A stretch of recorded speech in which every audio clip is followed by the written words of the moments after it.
द्वारिका में आकर के कथा श्रवण का अपना पुण्य है, पर मैं पुण्य प्राप्ति करने वाले साधनों में मेरी ज्यादा निष्ठा नहीं है। सबका अपना अपना मत होता है, मेरा मत एक अलग है कि पुण्य की प्राप्ति, पुण्य का मतलब क्या होता है? क्षीणे पुण्य मर्त्य लोकम विशंति। पुण्य क्षीण होते ही मृत्यु लोक में आना पड़ता। पुण्य का मतलब क्या होता है? पुण्य मिलने से स्वर्ग लोक की प्राप्ति होती है। एक प्रकार से आपने धन कमाया तो धन कमा करके आप 5 स्टार होटल में जा सकते हो, धन कमा करके आप चार्टर में ट्रेवल कर सकते हो, धन कमा करके आप सुख सुविधाओं का उपभोग कर सकते हो।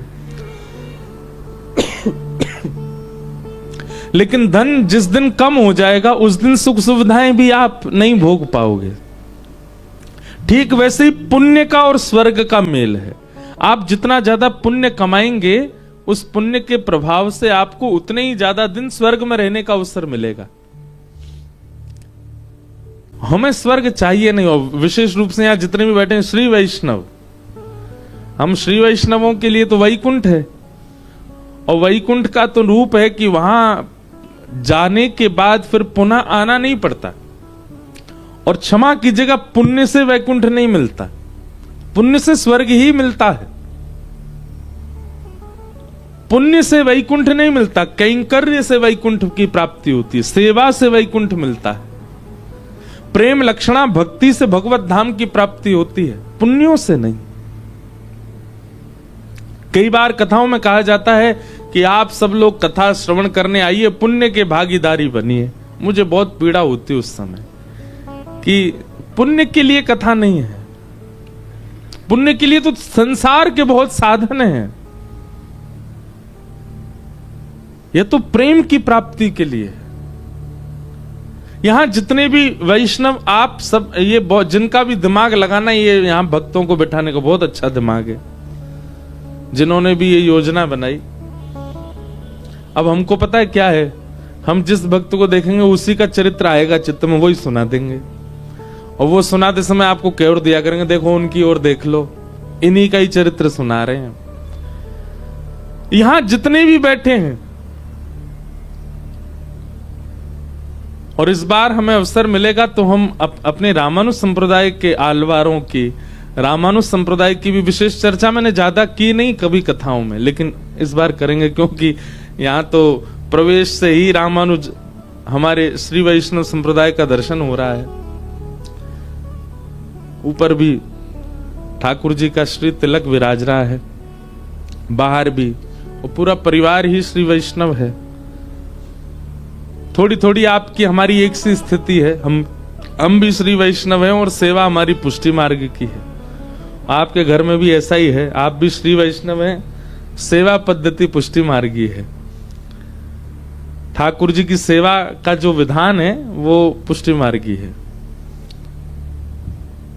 इसमें कोई दोष अपराध तो सोचना भी नहीं चाहिए कि कोई दोष है या कोई अपराध है, नहीं। आचार्यों की सबकी प्रणालियां हैं, उन सब भावों से, सब प्रणालियों से भगवत सेवा कैसे बने इसका प्रयास करते रहना चाहिए।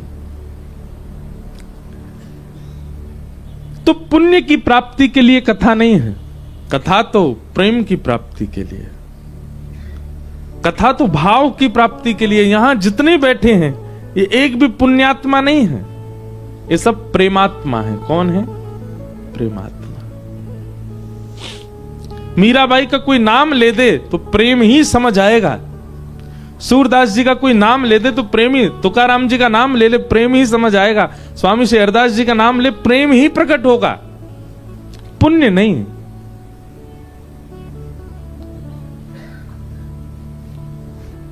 और श्री कृष्ण प्रेम प्रिय हैं, तो भागवत की कथा या धाम में आगमन या सागर गोमती में स्नान, इन सब के पीछे एक ही उद्देश्य होना चाहिए। हे ठाकुर जी, हमारे चित्त में प्रेम प्रकट कर दीजिए।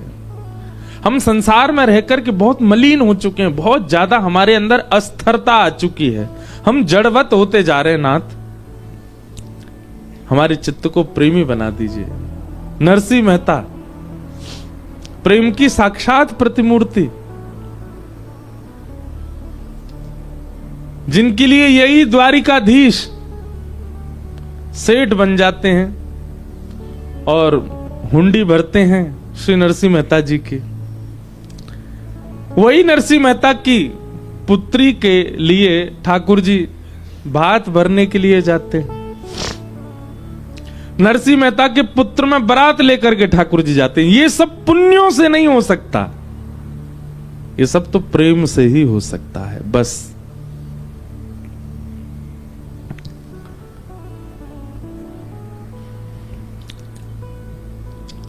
आप भी अपने संबंधों में किसी के लिए पूर्ण रूपेण न्योछावर तब होते हैं जब उसके प्रति प्रेम हो। हर प्रकार के संबंध होते हैं, आप सब लोग बिजनेस भी करते हैं, किसी से आपका व्यापारिक संबंध है, किसी से आपका धन का संबंध है, किसी से आपका अपने कार्य की सिद्धि का संबंध है। सबके लिए आप सहज थोड़ी हो जाते हो, लेकिन जिससे प्रेम होता है उसके लिए अति सहज हो जाते हो। द्वारिकाधीश के दरबार में कोई तो ठाकुर जी से व्यापारी संबंध बनाने आया है। वो हर महीना आता है द्वारिका, मुंबई से। क्यों आता है? लेकिन मेरा कारोबार बढ़िया चलता रहे, द्वारिकाधीश कृपा दृष्टि रखना। तो श्री द्वारिकाधीश उससे व्यापारिक संबंधी रखते हैं, इसका कारोबार बनाना है हमको। कोई अपने घर की सुख सुविधाओं के लिए ठाकुर जी के पास आता तो ठाकुर जी उससे वैसा संबंध रखते हैं। पर द्वारिका कोई केवल श्री द्वारिकाधीश जी को देखने ही आता है, बस उसका प्रेम है ऐसा ठाकुर जी से, तो ठाकुर जी भी उसको उसी भाव से ही देखते हैं।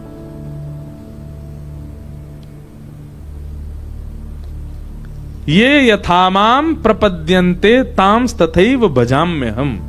भगवान कहते हैं गीता में, जो मुझे जैसे भजता है मैं फिर उसको वैसे ही मिलता हूं। आपने श्री द्वारिकाधीश के प्रति यदि प्रेम का भाव रखा होगा तो आपके लिए वो राजाधिराज नहीं है, आपके लिए प्रेमी ही बन जाएंगे। तो इसलिए भैया ये अवसर मिला है, द्वारिका में आप बैठे हो, गोमती सागर संगम पर बैठे हो, द्वारिकाधीश जी की चरण सन्निधि है। यह क्षेत्र अद्भुत है, इस क्षेत्र को ठाकुर जी ने चुना रहने के लिए। इसलिए यहां आकर के कथा श्रवण के पीछे आपका उद्देश्य केवल प्रेम हो और कुछ नहीं। हम तो ये क्या, हमारी कहीं भी कथा होती है हम सब जगह यही कहते हैं, प्रेम ही मांगो। और क्या मांगना ठाकुर जी से? प्रेम। ये वही नगरी है जहां एक विप्र का आगमन हुआ, और उस विप्र के आगमन के बाद इस नगरी ने वह दृश्य देखा जो कभी सोचा नहीं था। क्या? जहां बड़े बड़े राजा महाराजा लाइन लगा करके खड़े रहते हैं कि ठाकुर जी एक क्षण के लिए हमसे मिल लें, उस नगरी में एक दीनहीन से ब्राह्मण के आते ही अपनी गद्दी छोड़ करके ठाकुर जी दौड़े।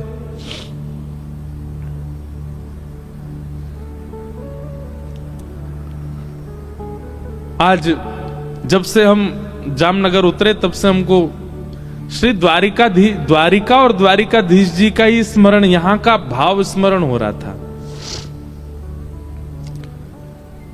जितने भी गृहस्थाश्रमी अगर कथा सुन रहे हैं तो बहुत ध्यान से सुनिएगा। प्रत्येक गृहस्थाश्रमी के लिए द्वारिका गुरु स्थान है, यहां जरूर आकर के प्रणाम करके जाया कीजिए। एक गृहस्थाश्रमी को अपने जीवन में क्या क्या नियमों का पालन करना चाहिए, एक व्यापारी को क्या क्या नियमों का पालन करना चाहिए, एक कर्मठ व्यक्ति को, एक धनवान व्यक्ति को, एक विप्र को, एक ब्राह्मण को किन किन नियमों का, वो द्वारिका से सीखिए। द्वारिका लीला सामान्य लीला नहीं है।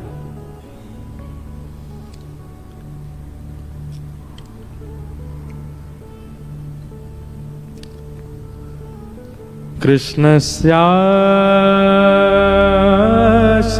सखा कश्चिद् ब्राह्मणो ब्रह्मवित्तमः विरक्तेन्द्रियार्थेषु प्रशांतात्मा जितेंद्रिय। बहुत सावधानी से सुनिएगा। आप सावधानी से सुनेंगे तो हम सावधानी से ही सुनाएंगे आपको, और आपकी सावधानी हटी और दुर्घटना घटी। इसलिए दुर्घटना ना हो जाए, दुर्घटना और तो क्या होगी। इससे बड़ी दुर्घटना क्या है कि कोई जीवन उपयोगी बात यहां से कही गई और आप सुने ही नहीं। सबसे बड़ी दुर्घटना है। इसलिए बहुत सावधानी से सुनिएगा। हम एक अलग भाव में आए इस बार द्वारिका। श्रमित तो बहुत हैं, पर कई बार श्रम में ज्यादा अच्छा भाव निकलता है।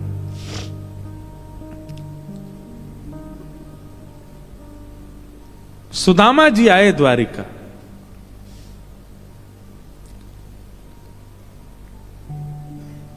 सबको कथा पता है, मैं ज्यादा उसके विस्तार में नहीं जाऊंगा, पर कुछ विषय ऐसे हैं जो कभी चिंतन में आए नहीं, पर वो विचारणीय बात है।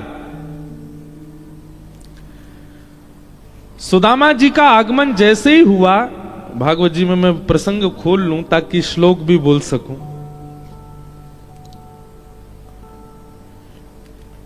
सुदामा जी के आगमन होते ही फिर जो जो लीलाएं हुई, घटनाएं हुई, सबको पता है, सब विदित हैं उस भाव से। पर सबसे विशेष बात क्या हुई?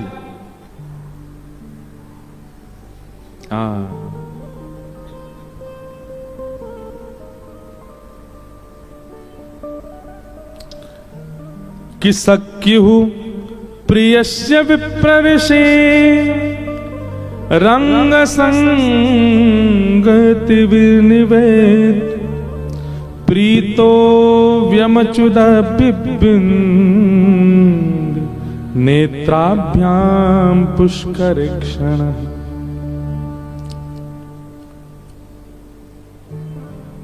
ये बात भी सबको पता है, पर इस बात की गहराई कितनी है कि अपने प्रिय मित्र श्री सुदामा जी को देख करके श्री ठाकुर जी के नेत्र सजल हो गए। और केवल सजल नहीं हुए, पानी परात को हाथ छुयो नहीं, नैनन के जल सो पग धोए। ठाकुर जी यहां पर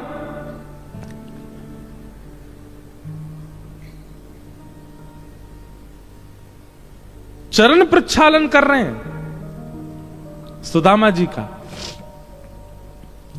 शुकाचार्य जी महाराज वर्णन करते हैं, अग्रही सिरसा राजन भगवान लोक पावन। भगवान ने केवल आंखों के अश्रुबिंद से चरण धोए नहीं है, अपने अश्रुबिंदुओं से चरण धो करके जो चरण प्रक्षालन जल था उसको मुख से लगाया, उसका पान किया, और पान करने के बाद जो शेष जल था उसको अपने सिर पर डाल के एक सूक्ष्म स्नान मात्र कर लिया ठाकुर जी ने। इससे एक बात समझ आती है। पहली बात तो ठाकुर जी कितने करुणा में आ गए होंगे सुदामा जी को देख के।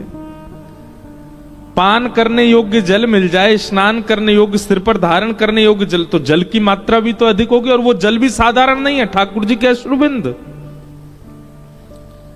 तो सबसे पहली बात तो यहां यह प्रकट होती है कि ठाकुर जी की कितनी करुणा हुई सुदामा जी को देख करके, कि ठाकुर जी कितने रोए कि आचमन करने योग्य, सिर पर धारण करने योग्य जल प्राप्त हुआ।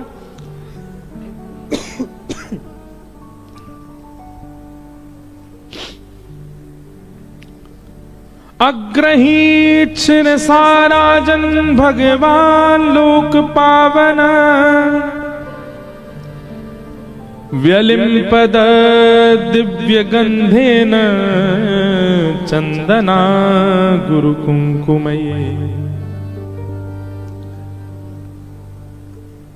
ये सामान्य द्वारिकाधीश नहीं है। कौन है द्वारिकाधीश?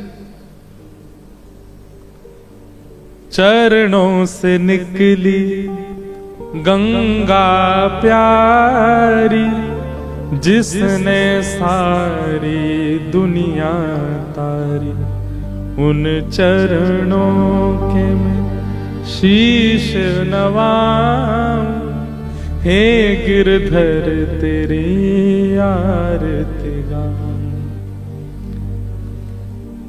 जिनके चरण स्पर्श करके जल गंगा बन जाता है, और वह गंगा भी कैसी गंगा, जिन गंगा का पान करने से, जिन गंगा में स्नान करने से व्यक्ति के एक नहीं कोटि जन्मों के पाप नष्ट हो जाते हैं। अरे इतना ही नहीं, गंगे गंगे तियो ब्रूयात योजना नाम सतैरपि। बहुत ध्यान पूर्वक सुनिएगा। योजनों दूर से यदि कोई गंगा गंगा गंगा गंगा कहकर के पुकारे, मुच्यते सर्व पापेभ्यो, तो भी उसके पाप नष्ट हो जाते हैं। क्यों है गंगा की इतनी महिमा? क्योंकि वो ठाकुर जी के चरणों से निकली है, और वे ठाकुर जी सुदामा जी के चरणों को हाथ में लेकर के बैठे और नेत्रों से नीर बहा करके उनके चरणों को धो रहे हैं, और केवल धो नहीं रहे हैं, उसका आचमन कर रहे हैं, उसको अपने सिर पर धारण कर रहे हैं। पूरी द्वारिका स्तब्ध हो गई, और केवल द्वारिका नहीं, 33 कोटि देवता आकाश से देख रहे हैं, और सब केवल एक ही आकलन लगा रहे हैं कि सुदामा ने ऐसा कौन सा पुण्य किया है कि ठाकुर जी उसके चरण धो करके पान कर रहे हैं। कभी चिंतन नहीं हुआ इस बात पर, ऐसा क्या किया सुदामा ने? सखा तो अर्जुन भी है, सखा तो उद्धव भी है, सखा तो मधुमंगल श्रीदामा भी है, पर सुदामा में ऐसा क्या विशेष है? एक बात स्पष्ट हो गई संपूर्ण द्वारिका में कि ये जो हम दृश्य देख रहे हैं ये पुण्य का फल नहीं है, पुण्य से तो नहीं हो सकता। भैया हम सुदामा जी के बारे में अच्छे से जानते हैं, उन्होंने हिमालय पर जाके तपस्या नहीं करी है।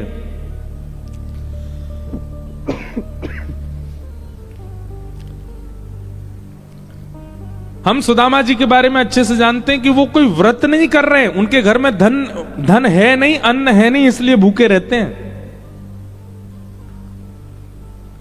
ना कोई व्रत किया, ना कोई तप किया, ना कोई जप किया, ना कोई पुण्य किया। ऐसा क्या किया है सुदामा जी ने कि जो इस स्थिति की दृष्टा पूरा विश्व बन रहा है।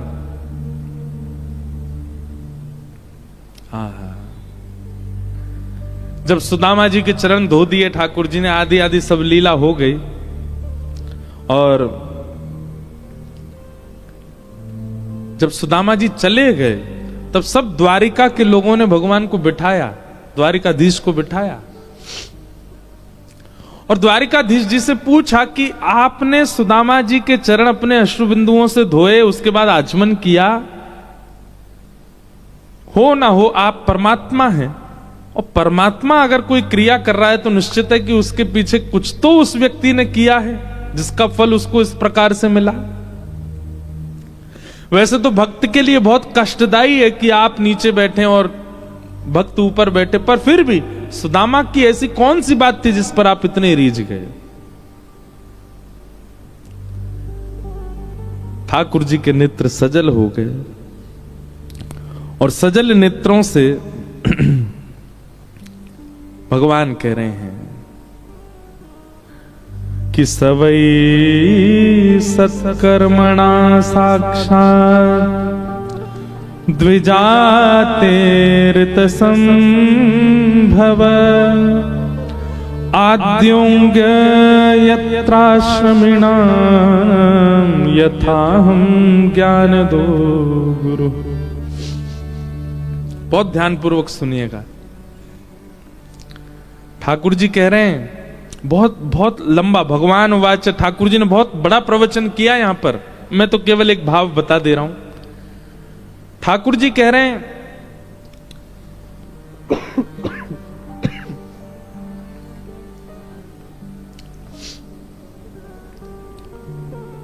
कोई परम तपस्वी होकर के भी इस स्थिति का अनुभव नहीं कर सकता जो सुदामा जी ने किया है।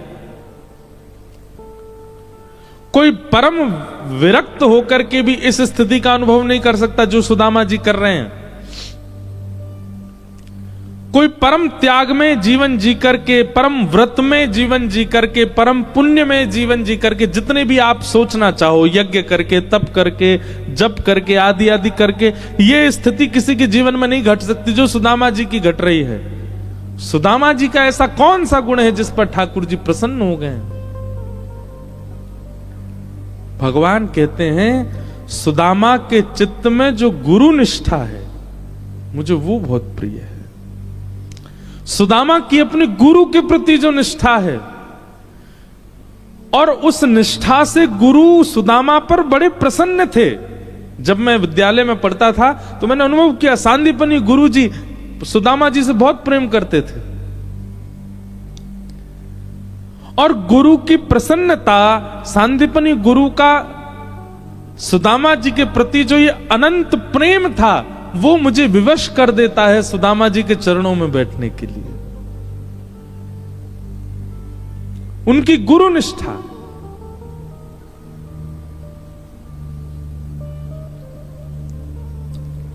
विचार करो बंधुओं, ये मैं नहीं कह रहा हूं, स्वयं भगवान कह रहे हैं। इतने से गुण पर कौन रीझता है? ठाकुर जी रीझते हैं।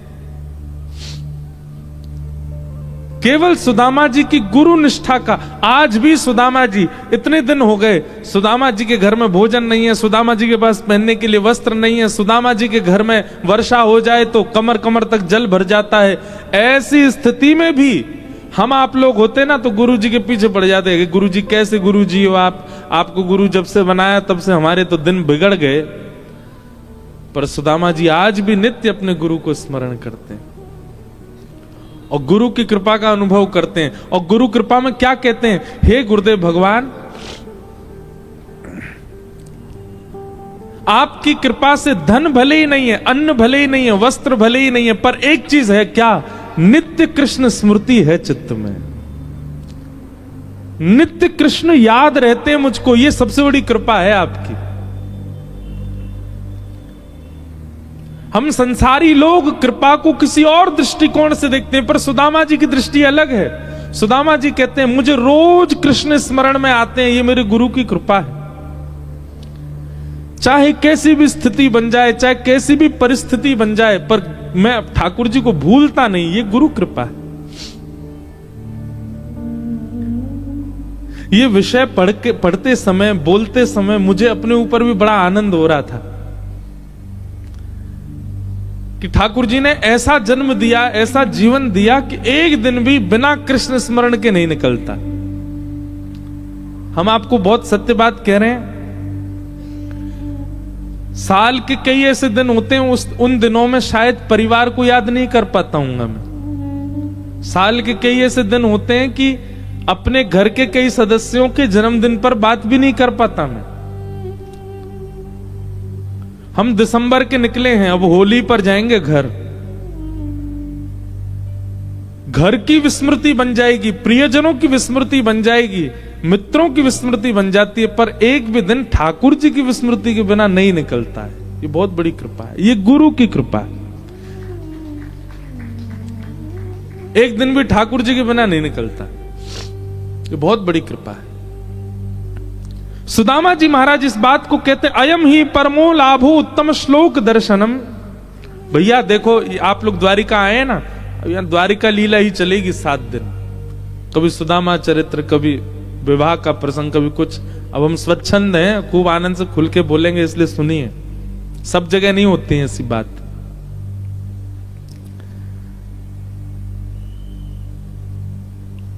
सुदामा जी नित्य कहते हैं मेरे गुरु की बहुत बड़ी कृपा है मुझ पर। और वो कृपा किस चीज में देखते हैं कि चाहे जैसी परिस्थिति परिवार की हो जाए, पर मैं कृष्ण को कभी नहीं भूलता, मैं द्वारिकेश को कभी भूलता नहीं।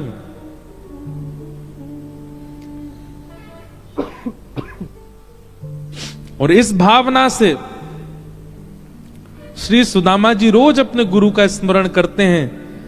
आज वही सुदामा जी जैसे ही द्वारिका आए हैं, ठाकुर जी ने जैसे सुदामा जी को देखा, देखते ही ठाकुर जी के नेत्र बंद हुए और सुदामा जी की सारी परिस्थिति दिखने लगी। खाने के लिए अन्न नहीं है, पहनने के लिए वस्त्र नहीं है, रहने के लिए घर नहीं है, बच्चों को खिलाने के लिए अन्न नहीं है, पढ़ाने के लिए साधन नहीं है, पत्नी को देने के लिए साड़ी नहीं है। और ऐसी स्थिति में भी सुदामा रोज प्रसन्न चित्त होकर के अपने गुरु को प्रणाम करता, आपकी बहुत बड़ी कृपा है मुझ पर। क्यों? भले ही कोई साधन मेरे पास नहीं है। अरे व्यक्ति के पास में एक साधन ना हो, हम लोग अगर रोज श्रीमन नारायण भगवान का स्मरण करते हैं, रोज अपने गुरु की अष्टाक्षरी माला करते हैं, एक दिन अगर बुखार आ जाए हमको, गुरुजी आज बुखार आ गया, आज माला नहीं कर पाएंगे हम, क्षमा करना गुरुजी। घर में एक चीज विपरीत हो जाए, एक चीज, तो हम सबसे पहले क्या करते हैं? ठाकुर जी के लिए जो नियम बनाए उसका त्याग सबसे पहले करते हैं हम लोग।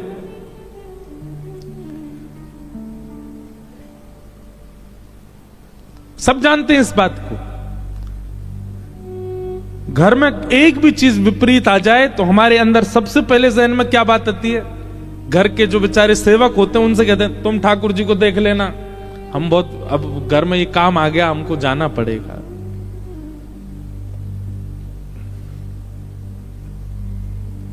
सबसे पहले ठाकुर जी को भूलने का काम करते, पर सुदामा जी नहीं। अन्न नहीं है, जल नहीं है, वस्त्र नहीं है, कुछ भी नहीं है, फिर भी रोज अपने गुरु को प्रणाम करके धन्यवाद कहते हैं। हे नाथ, इतनी विपरीत परिस्थिति होने के बाद भी मैं द्वारिकेश को कभी भूलता नहीं हूं। ये मेरे गुरु की बहुत बड़ी कृपा है। मैं अपने मित्र को, सखा को कभी नहीं भूलता। श्रीमद् भागवत जी में कभी सुदामा चरित्र पढ़ के देखिए,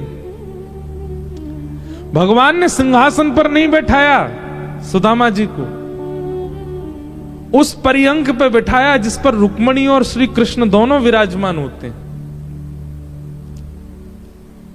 इतना साम्यवर्ती। एक होता है कि आपने अपनी चेयर पर बैठा दिया, पर एक होता है कि आपने अपने घर की गद्दी पर ही बैठा दिया। सुदामा जी को वहां बिठाया ठाकुर जी ने जहां रुक्मणी कृष्ण दोनों विराजमान होते हैं। उस आसन की ओर देख नहीं सकता कोई और, वहां ठाकुर जी ने सुदामा जी को बिठाया। और केवल सुदामा के अंदर क्या है? गुरु निष्ठा। भगवान ने यहां पर 1 2 3 4 5 6 7 8 9 10 11 12 13 14 15 16 श्लोकों में केवल सुदामा जी की प्रशंसा, और उस प्रशंसा में केवल एक बात, सुदामा की गुरु निष्ठा अद्भुत है। उस गुरु निष्ठा पर ठाकुर जी प्रसन्न हो गए। श्री द्वारिकाधीश से गृहस्थ आश्रम सीखना है। और हम ये बात बहुत विचार करके, उम्र तो इतनी नहीं है हमारी, अनुभव भी इतना नहीं होगा, पर लेकिन श्रीमद् भागवत की सेवा करते करते कोई भाव प्रकट हो रहा है तो कोई अन्यथा नहीं होगी बात। हर गृहस्थाश्रमी को द्वारिका आना चाहिए और श्री द्वारिकाधीश जी से एक सहज और सुगम गृहस्थ आश्रम कैसे निभे उसकी कामना करनी चाहिए। द्वारिकाधीश सिखाएंगे।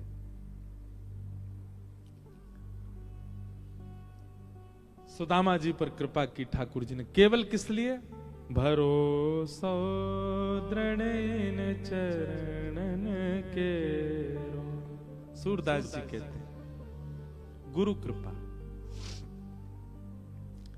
ठाकुर जी इस बात से प्रसन्न है कि सुदामा कभी भी शिकायत नहीं करता है अपनी स्थितियों की, बल्कि अपनी प्रत्येक स्थिति में धन्यवाद और कहते हैं गुरु जी को। ठाकुर जी की बड़ी कृपा, गुरु जी की बड़ी कृपा, कितनी विषम स्थिति में भी मैं ठाकुर जी को, द्वारिकेश को भूला नहीं हूं। स्मृति बनी रहती है। अच्छा, एक और बात, कई बार परिस्थिति बहुत बिगड़ने पर ठाकुर जी की भय के कारण स्मृति बनती है। जैसे हमारी परिस्थिति बिल्कुल विलग हो गई है, विपरीत चल रही है,